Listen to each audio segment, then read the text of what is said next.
Okay, all couples are going to disagree, but fighting is a choice, and it's not a choice you have to make. I'm Leslie Dories, your marriage coach and creator of the Hero Husband Project and owner of Foundations Coaching. And one of the things that really frustrates me is when my colleagues tell couples that if they are not fighting, then one of you isn't being completely honest. And to that, I say hooey, because it implies one of two things. It implies that you don't have a productive way of dealing with your differences. It's the first one. And the other one is that the only alternative or the only way to actually deal with your differences is to fight about them. Now, I don't know about you, but most people don't like to fight. Now, I had to learn many, many years ago with my husband because my husband won't fight with me. I can count the number of real fights, not differences of opinion, but real fights that my husband and I have had on one hand. And I'm going to chalk up most of that to his ability, not mine. Because here's the problem. If you're like me, if you're in your fight or flight response, if you're a fighter, which I am, then when that gets kicked off, you actually feel like you're going to, like you're being attacked, and you are going to return fire like no holds barred. I am a mean, down in the dirt, snatching, scratching, biting, pulling hair kind of fighter. You do not want to fight with me. I am not nice. And by the way, I'm not particularly proud of that. It just happens to be a fact. And so I was actually quite lucky to end up with a man who does not fight, because it wouldn't be pretty.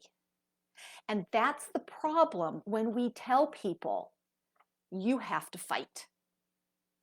Because if you're partnered with somebody like me, it's not something you want to do. And I'm going to tell you, it actually is not necessary. Now, if you and your partner fight, or if your partner is a fighter and you don't want to fight with them and you want to know what to do differently, I invite you to get in touch with me and we'll talk about it. But for those of you who want some more information, now, John Gottman, who is a marriage research guru, has said that about 67 to 69% of all the things that a couple disagrees about can go unresolved. But those are the things that most of you are actually focused on. How the towels get folded. When does the kitchen get cleaned up? Who's going to help the kids with their homework? Who's going to do what chore around the house? These are things that people fight about all the time. And in some cases, the best way to go about it is just agree to disagree. Now, my husband and I have a pretty effective way of dealing with our differences of opinions. And by the way, we differ about a lot of stuff. Most of the time we just go, oh, that's interesting, you think that, okay. And sometimes we actually have to resolve it. But the way in which you resolve it doesn't mean that your partner has to do it your way. My husband and I used to always have little snarky things when we were driving around the town that we live in. Because when we first moved here, he worked in a completely different area and didn't spend a whole lot of time in the main town. And I did. So when we'd be going someplace and he'd be driving, I would try to direct him. You need to turn here, you need to turn there. And he'd get upset with me because he goes, I know where I'm going.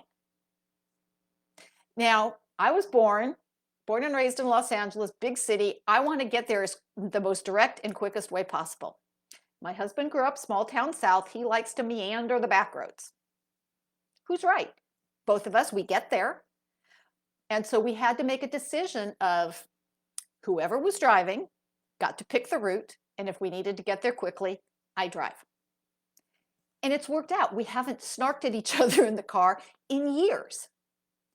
And this was something we could just agree to disagree on. He wasn't going to drive the way that I drive, and I wasn't going to drive the way he drives. No harm, no foul. We found a solution. We didn't fight about it. We sat down and we talked about it. What a concept. Who knew, right? Fighting is not necessary. And fighting almost under every circumstance does damage, especially if you're a fighter like me, because I can cut you off at the knees in a heartbeat. Now, I might feel sorry about it later, but in the moment when I am feeling attacked, I'm going to go for the jugular. And that creates more problems than it solves. Fighting is not something you have to do. Yes, you and your partner need to figure out how to resolve that 30% of things that actually need to be resolved. And then also, as part of that, is those 70% that you can go, yeah, this just isn't even worth it, right? You do it your way, I'll do it mine, we're fine. But getting to that point is about learning how to communicate effectively without having anybody walk away feeling awful, which is what a fight is going to do. And by the way, if you're one of the people, many people in this world do not like conflict. It is internally very upsetting to them. So when they go to a professional and say, well, you've got to fight, they're like going, ah, because one, they don't like it. Two, they don't know how to do it, probably because somebody in their life was like me, who was a really mean fighter, and they didn't know how to protect themselves. So what I want you to do is understand you don't have to fight. And in fact, almost under any circumstances, fighting does more damage than it resolves the problems. Now, you and your partner are going to have differences of opinions. No two people agree on everything. Not a problem, unless you make it one. And please do not listen to those people who say that if you are not fighting, one of you is withholding information. Now, that may be true, and if it is, it's got to stop, because that's not good for your marriage. But the answer isn't to fight about it, right? The answer is to learn how to communicate well. So if you want to do that, if you'd like some help with that, then that's one of the things that I work with my clients on. And part of it is, guys, I've walked that path.